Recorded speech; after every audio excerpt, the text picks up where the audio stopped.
Hey y'all, welcome back to Weekly Hyperfixations. Let me just scooch that a touch. All right, this week, I'm Riot, by the way. um, we are on week 32, which is crazy to me. We've got a fairly interesting lineup of things because I didn't really hyperfixate on any one thing in particular this past week. So, not quite grasping at straws, but less impassioned than usual. My apologies. I just didn't really pay attention that much. I can talk about what I was really distracted with after getting through my basic notes here. And this happened, I believe, a couple days after filming last week's episode. I think, this might have happened the day that last week's episode was posted. Illinois became the first state to completely ban AI therapy. No shit, Sherlock. Everyone should be doing that. God, okay. Also just the fact that, the big issue with AI therapy is not just inaccuracy of advice and things like that. When I was in school, I was studying psychology. I think the big issue here is that AI is not bound by the oath you take, the confidentiality. It's not bound by that. And, you know, by this point, we all know that people are capable of quote unquote breaking a bot and making it go past its assigned parameters. So thinking about that in terms of patient confidentiality, obviously you're not going to want to do that because people can get information. You know what I mean? And I do think that should be the standard for all states. And I'm surprised that Illinois is the first one to do that. But good for them. Next up, I want to preface this by saying I am not a fan. I have listened to every album at least once, but I am not a fan. I did that mainly so actual fans would stop bothering me about it. Taylor Swift has announced both album name and track list for her upcoming new album, Life of a Showgirl. The title track is the last track on the album, and it's featuring Sabrina Carpenter. So I'll at least like one song. There's also a lot of orange, so I do like the color aesthetic that's coming with this. Also, in terms of fashion, Taylor Swift making a big deal about this orange color will make it popular. That is unavoidable. So be prepared for that. In general, a pumpkin-y orange color. She picked a good time to announce it, actually, because we're headed towards fall, so. But I will repeat, I am not a fan. I do listen to each album so that I can hold conversation with fans, because a lot of times in my experience, a fan won't really take any of your opinion. Like, if you don't like something, they seem to not want to take your opinion unless you've listened to all the albums, at least, you know what I mean? Which is interesting. Like, I didn't really like, Tortured Poets Department. Whatever. To be fair to, Taylor Swift fans, I don't think I was ever gonna like Tortured Poets Department because, one of my favorite groups is the band Muse. So I just like a vastly different sound. I also like very loud music. A lot of Tortured Poets Department was kind of gentle sounding or poppy sounding. Not my vibe. For any Swifties who want a point of frame reference, I'm mostly the album whose sound matches what I like most would be Reputation, but it still doesn't quite match it. I don't know what to tell you. I like AC/DC and like Def Leppard, like anyways, she's got a new album coming out. If you know Taylor Swift fans at all, like personally, be prepared. They will be talking nonstop about it. I believe it's 10 tracks, something like that. Anyways, this is actually very relevant to other people my age, and I guess people younger as well. Not as much people older than me, but the video game Roblox is under fire because there was a guy who, there was a recent study that a large percentage, way too big of a percentage, the percentage should be 0, but it's not, of people who were harassed or groomed or whatever via Roblox. There was a study that came out about that, and it was pretty high. So some dude took it upon himself to go into Roblox and find and report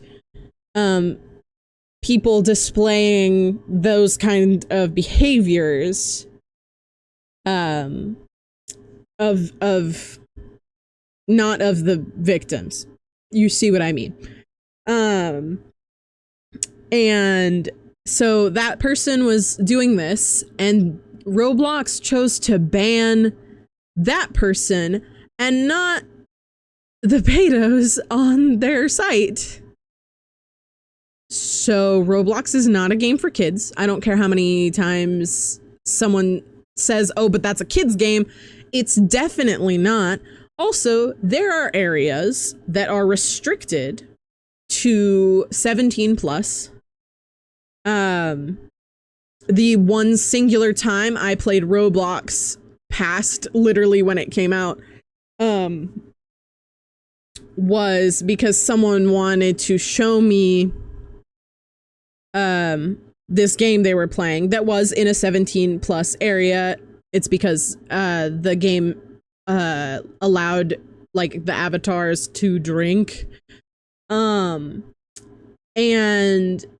there was no, I understand now that you do have to give some sort of proof to how old you are to access those, but it was only like a year and a half ago that I humored that person and went on the game with them, and it never asked me for my ID. So, and I understand that particular game isn't as bad per se, like on its own, but it's not a good environment for kids because of the themes. And also there's normal chat and voice chat. So, and it's also not even just like if someone comes up to a kid in game and starts talking to them directly. If a kid walks past someone, they can see what they're talking about if it's in the chat, or they can hear it. That's also not good. So overall, Roblox is not a game for children. It was when it very first came out, because it was like, there was like nothing. Anyway, it's not good. But I know we all love Dress to Impress or whatever it's called. I've never played it. I'd rather, I'm sure Club Penguin had something like that. I would have enjoyed that more. Okay. There's a surprising amount of fandom stuff on here without it being anything I hyperfixated on. This one's really funny to me. For some reason, there is a partnership being formed between Crunchyroll and Delta Airlines. So you will be able to watch Crunchyroll on Delta Airlines flights. Great for if I ever go home to visit in Georgia, or if I ever get to go home in general. That's the... Wow, I'm really not saying this concisely. My apologies. Delta Airlines headquarters is in Georgia. So if I ever go home, if I ever go home on a plane, asterisk, it'll probably be Delta because I would be flying into headquarters. Okay. But that's really entertaining. Someone made this beautiful joke where they said, oh, yeah, you know, I'll take a 12-hour flight on Delta from, I don't know, like, what would that be? Kansas to the UK, abouts. And I would watch One Piece, and I'd only get halfway through Arlong Park, even though it's a 12-hour flight. Woo! That's crazy. Okay, let's see. Also, that would be the only thing I watch on flights ever again. Probably. I don't actually remember the last thing I watched on a plane.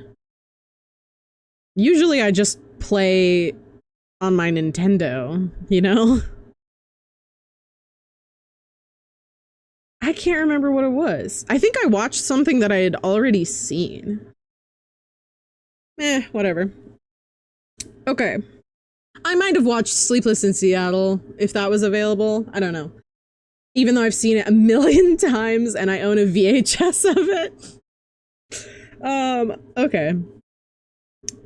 Next up, some fun comic news. There's going to be a new series called Batman/Static Beyond.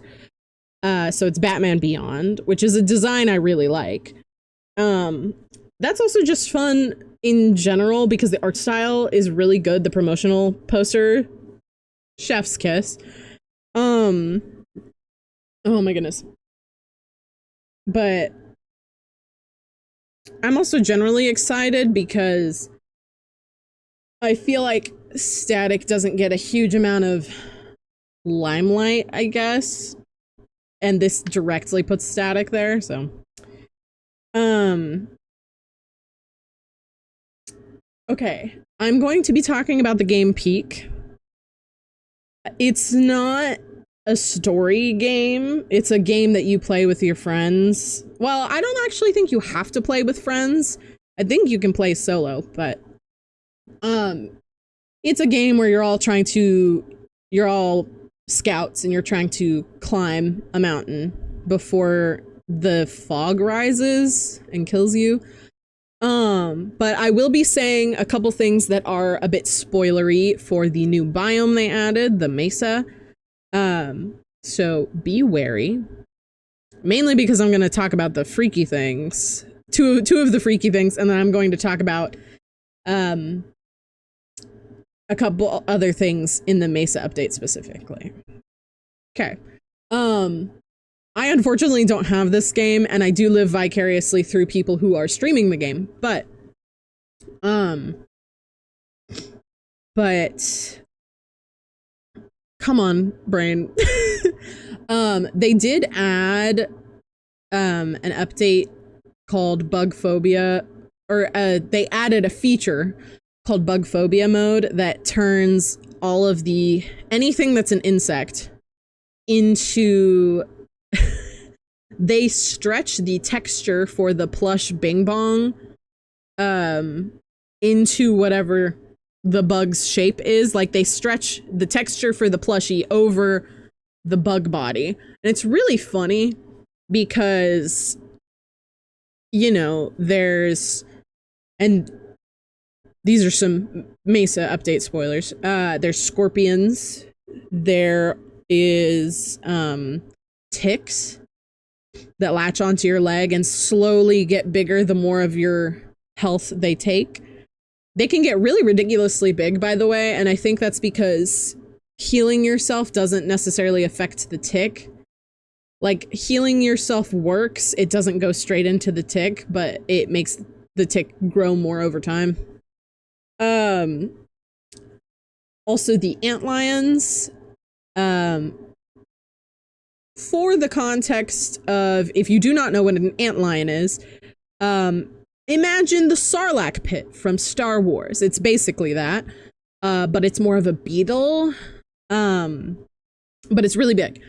And that will also be that also gets replaced with Bing Bong for the bug phobia mode. The antlions are pretty easy to spot because it's got the Sarlacc pit shape. Like, there's this big hole in the ground. If there's a suitcase down there, which is how you get items, don't even try. You will decease. You will cease and decease. Wow, I haven't said cease and decease in a while. Nice. There's also a lot of new items with this update, like parasols and balloons. Parasols can keep you out of the sun, and you can also Princess Peach glide off of things. And the balloons are to help you glide. Though I think if you get enough balloons, it may just start carrying you up. I don't know how to get rid of the balloons. Oh, I guess cactus. Cacti? That would work. But my favorite parts of this update, and they are not confined to the Mesa part of the update, there is this, I guess, creature. As far as I know, it doesn't attack you or anything, but it's just called the Looker, and it's just an orange scout that peeks up behind a boulder and doesn't talk, doesn't move. But if you approach it, it disappears, so you kind of feel like you're hallucinating. I think that's really good.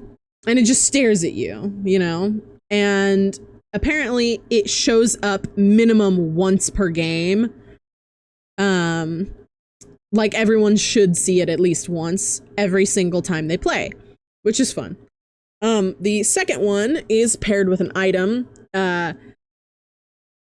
If you take a bugle up to the resurrection statue, I believe, or a statue. I don't know if it has to be the resurrection one, but it will change the bugle into the Scoutmaster's bugle, and it plays like these really like siren head horror game type noise. Because basically the reason it's negative is because you're not the Scoutmaster. Why are you using the Scoutmaster bugle? And then this very terrifying, like, gangly tall skeleton Scoutmaster shows up, and it's really freaky looking, and it will kill you. I do really enjoy that they added that, because it's not very scary, but also, like, it adds more stakes to the game, because I've seen people play Peak fairly peacefully and fairly chill, little to no bumps in the road. So I'm glad that there's forcible bumps in the road. Now, a lot of people do play pretty chaotically, but just the idea of implementing things that even chill players can't entirely avoid is really fun. Also the Mesa biome, fun fact, I think that week is almost over, but for the first week of the Mesa update, instead of getting the winter alpine section, you would get the mesa section. So instead of getting the extreme cold, you would get the extreme heat biome. But after this first week of the update being out, it will start alternating again. So sometimes you'll load up a game, you'll get the alpine biome, the cold biome. And sometimes when you load it up, you'll get the mesa biome. So it's very nice. I also really like that they have a rotating piece now in the map generation. And I enjoy that they are opposites, because that lends better to the fact that you have to rotate it out. I am hoping that they might do another rotating one. I don't know what it would rotate with, but I think that'd be really fun. I don't think you could really rotate out the caldera. I don't know what you would put instead of that, the volcano section, but I do think there should be some sort of second rotating section just to add even more variety, but I understand that's a lot for game devs. So, okay. I talked about Peak for a hot minute. If you haven't heard of it by now, similar to r/place on Reddit, there is a website called wplace.live. And it's very similar to r/place, but instead of it just being a blank canvas, it's actually a world map. And you can draw wherever on the map, which is really cool. There's a lot. Deltarune is seen almost everywhere. In every major city, there's at least one Deltarune thing. Even in little middle of nowhere towns, there's Deltarune. My current only contribution is I saw in Hawaii, in a small town, that someone was making the original Star Walker, but you have a certain number of squares you can color in, and the more you use your squares over time, the more squares you get. But I believe you gain a square every 30 seconds. But basically, in order to make anything really big, you usually have to get a team of people working together. But I saw in this little town that someone hadn't finished coloring in their original Star Walker, presumably because they ran out of tiles. There were a bunch of other Undertale drawings there. So I assume they just ran out of pixels for the time being. So I went in and finished coloring the original Star Walker with 4 tiles left to spare. And that was fun. That's been my only contribution. I do think where I live, I don't think there's an original Star Walker. I do plan on putting an original Star Walker near where I am in reality, which I will not speak, but you know.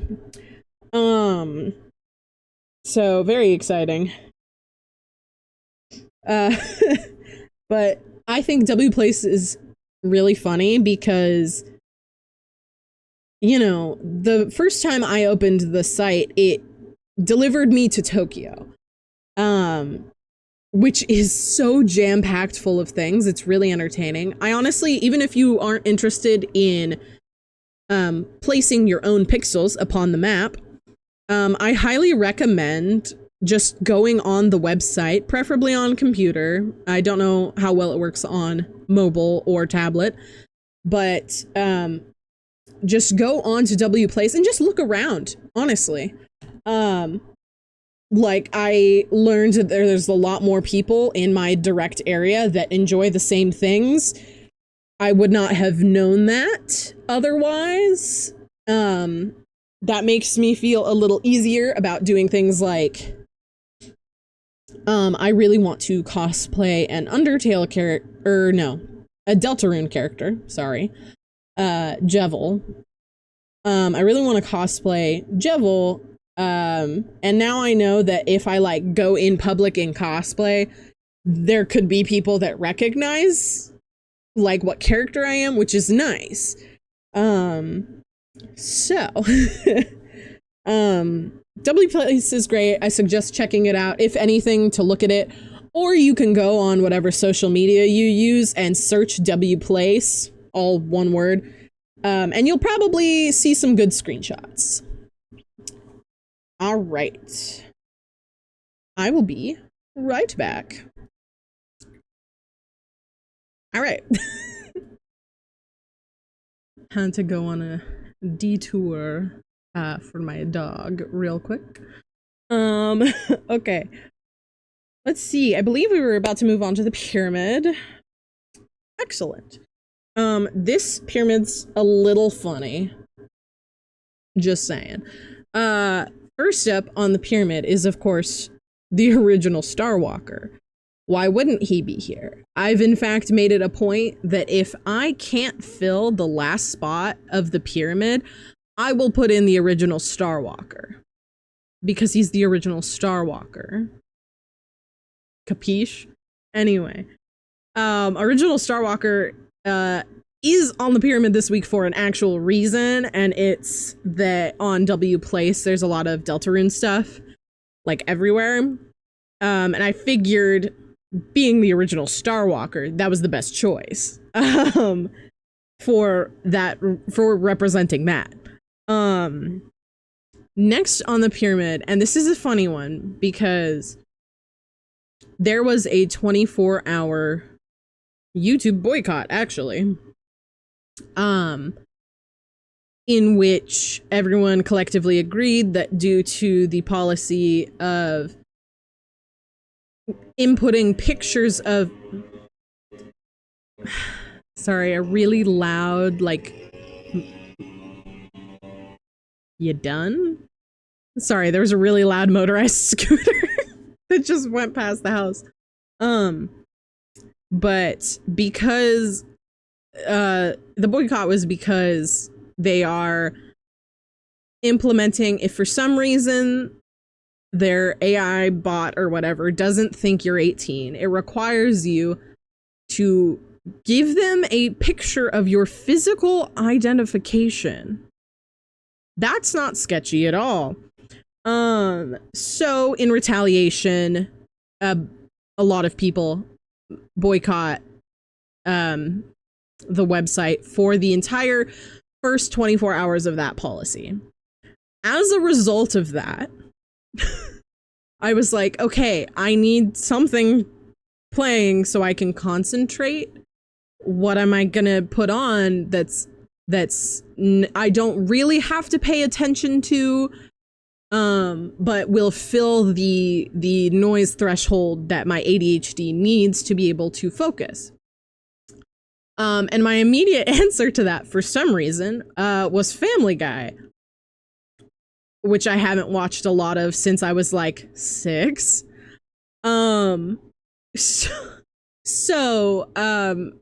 Next up on the pyramid is Seth MacFarlane, because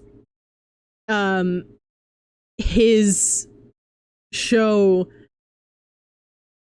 has been an appropriate substitute for YouTube, that in a way that makes my ADHD controlled more and able to function better. I also happened to pick season 15, which, for your personal reference, well, that's the season I started with. I'm like 2 seasons in past that, but for your reference, I think it's really funny that I just randomly picked season 15, because I didn't want to go too far back, but I was like, it's on season 23, so I guess 15 sounds good. That season happens to be the season that started airing in like September of 2016. So I happened to pick the season that during that season airing, we had the first run of the guy who's currently in office. So, and there were a lot of episodes that were devoted to bits that were commentary type on those. There was also a lot of meta commentary. Whoa, that's not a word. Meta commentary episodes. There we go. But Seth MacFarlane's on the pyramid because I forgot that I was functionally raised on that kind of humor, and not every single gag really gets me, but instead of laughing a lot, it's more of just like, yeah, you know, because some of the gags are about things, you know, that were happening at the time. And, you know, like there's an entire episode about when Tinder first came out, you know, like that's where this season rests. And just some of the jokes, like now watching them is like a retrospective on it, which is really interesting. Some of the gags I don't like, but that's just because it's not my kind of humor, which is fine. But that's why Seth MacFarlane's on the pyramid, because it's a really easy show to have on in the background, and he's clearly very good at comedy. He has multiple things he does.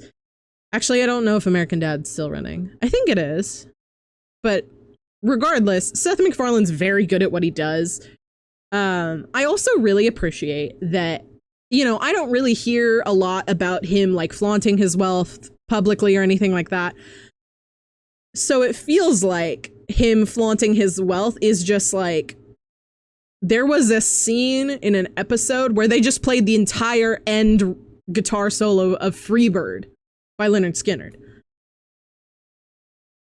Like, instead of flaunting wealth like an average rich person, it's just like, oh, we paid the expensive royalties to play this entire song. And I think that's the really funny bit to me, is both those moments, because I know intrinsically as a theater person, like, you had to pay royalties to do that.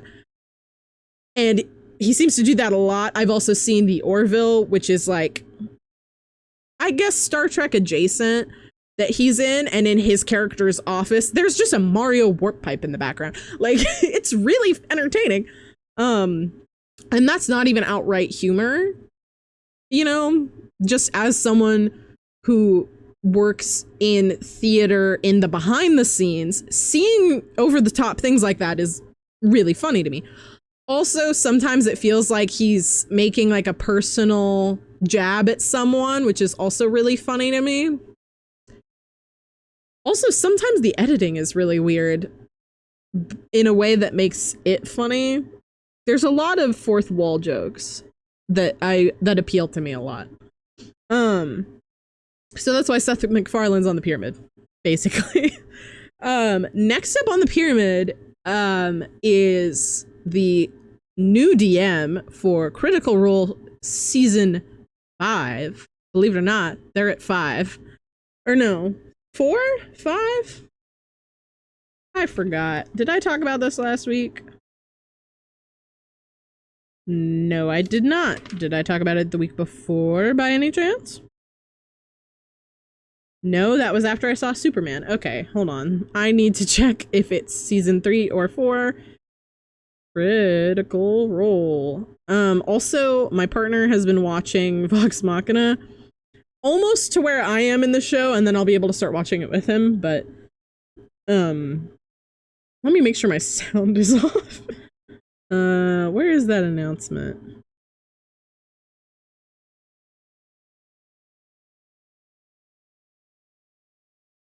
Sorry, I clicked on the wrong post, and that's how I found out that Travis Willingham is from Atlanta. Okay. Where in the world? Yeah, it is season 5. Okay, cool. Absolutely needed to double check that. Oh my gosh. But the DM for season 5 of Critical Role is not Matthew Mercer. That's the huge reveal. He will be a player though, so he will be present for that. But the DM is none other than Brennan Lee Mulligan. Never been more excited in my life. I said, hey, to my partner, Steven, I said, hey, I'm gonna be busy every Thursday night for like ever. Because I'm gonna be watching that. You know? I'm also gonna have to start filming and editing on Wednesdays so that I can watch Critical Role on Thursdays. And that is enough of a motivator. Trust me, that's enough of a motivator. I want to watch it live, god damn it. Okay. Anyway, Brennan Lee Mulligan is on the pyramid because I'm excited about him being the DM for Critical Role campaign 5. Season 5. I'm very excited about it. I'm also excited, this is a side tangent, I am also excited that they are going to be animating The Mighty Nine, and apparently part of the cast is Alan Cumming. I'm so excited! Ah! So. Brennan Lee Mulligan's on the pyramid. Because I'm very excited about him DMing season 5 of Critical Role, and I'm very excited to see what he comes up with. I watched all of campaign 1 and all of campaign 2. Did not touch campaign 3 because I was really busy when it started, and once there's a backlog of like 10 episodes, I kind of lose steam on it. But sorry for hitting the table. But very excited, and that's why Brennan Lee Mulligan's on the pyramid. Next up on the pyramid is Jonghyun of Twice. She's on the pyramid because I got the vinyl for the new Twice album, This Is 4, and she is my favorite member of Twice. I really like the album a lot. This Is 4 does have more attachment, like the song, for me, just because it was the first full song I listened to off of it. Usually with K-pop albums, I will try to hold off from anything and then listen to every song in a row once it comes out. That's what I did with 8 for Stray Kids, and I'm also doing that with Karma for Stray Kids. But Jonghyun's on the pyramid because she's my favorite member of Twice, and I really like that album. And also the vinyl is this really pretty, like almost translucent purple color. So also the photo card we got in it is so cute because I was worried for a second because I was like, oh yeah, this comes with a photo card. I barely know any other names besides Jonghyun, Momo. What are their names? I already forgot their names. Where is that? I swear I talked about it. Momo, Sana, Jihyo, and Jonghyun. Those are the 4 I know. And there's like 8 or 9 of them. So, I was a little bit worried about the photo card because I was like, I'm not gonna know who it is. I'm gonna have to look it up. But it was actually a photo card of all of them. It was a really cute picture. So I like that a lot. Also, bonus points, there's a dog in the promotional material that came with that vinyl. So, also, I haven't really purchased a new vinyl in a long time. Usually I'll go to a record store and get an older one. But this is the cheapest I think I've paid for a vinyl. And it was like $30, but I realize also that I started collecting records before they were like way mainstream, you know? Like, I think the first time I got a record was 2016. I didn't even have a record player. But I wanted the thing, you know? And that's when they really started popping off again. That's when those suitcase record players were really popular. But also a lot of the records I've gotten are like two LP, or like the Gravity Falls one is 2, I think. I got the Gravity Falls 10th anniversary vinyl, which was 2. I think it's because a lot of the ones I've purchased are just bigger, like ABBA Gold, Ultimate Frank Sinatra. You can really tell what kind of music I like. I do have the really hard to find Black Holes and Revelations vinyl. I did pay like, I want to say 60 for it. That was the price that was on it already, but also I like every song on that, you know. I justify vinyl pricing via, do I actually listen to all of the songs on here? Like Stray Kids albums, Karma is actually going to be the first one that has a vinyl. I think Twice's This Is 4 album is the first time the JYP company has put something on a vinyl record. So that's exciting. But Stray Kids albums, you know, it's like a bunch of, it's like booklets, poster stickers, a CD, all that. Those Stray Kids specifically, I can safely get without even having listened to the songs before, because I like the group so much that I value it more for like a preferential reason. But usually my logic is I will not purchase an album unless I like all the songs on it. So like I have a CD of the Coldplay's Viva La Vida or Death and All His Friends, because I know all the words to every single song on that disc. So, I got super off track, but that's why Jonghyun's on the pyramid, because Twice's new album, This Is 4, is really good. Next up on the pyramid is Jenna Ortega, predominantly because she, you know, Wednesday season 2 came out. All of the promotional material with her is always really, really good. And she really does fit a different vibe than most people her age do. Like, I believe it was when talking to like Winona Ryder or something like that,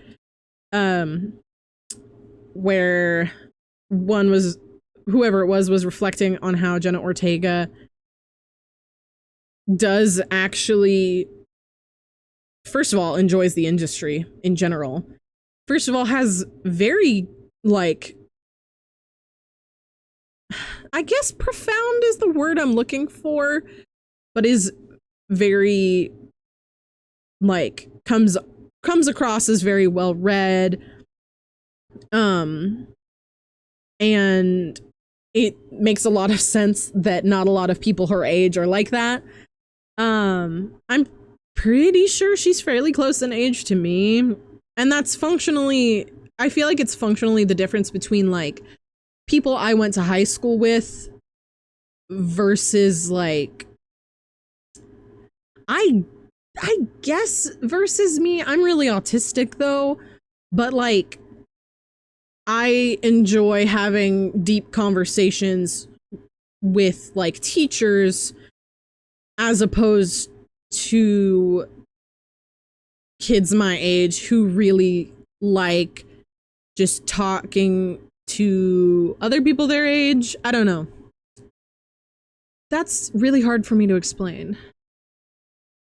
It's like the difference between I don't understand a lot of brain rot because it doesn't appeal to me, like, I require some depth to things that become brain rot instead of just like repeating whatever this meme says.